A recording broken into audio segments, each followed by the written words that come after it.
Invité surprise du Forum régional de l'alimentaire, Michel Rocard, ambassadeur de France pour les négociations internationales sur les effets du réchauffement climatique.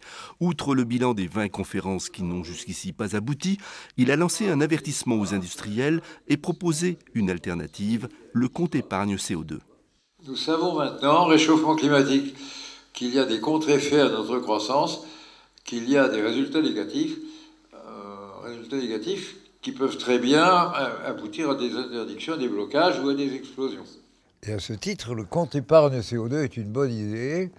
C'est une idée française, c'est une PME française qui a eu l'idée de gérer un logiciel qui permet, un logiciel c'est un guide pour un ordinateur, qui permet de gérer nos comptes d'épargne. Comme on peut avoir un compte d'épargne, vous et moi, personnel en argent, on pourra avoir un compte d'épargne CO2.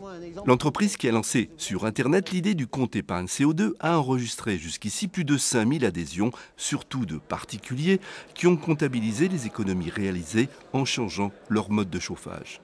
Le compte épargne CO2 est le premier dispositif agréé par l'État qui permet à un ménage ou une entreprise d'être récompensé avec une nouvelle monnaie, la monnaie climatique, quand ils réduisent leurs émissions de CO2. Alors concrètement, c'est très simple.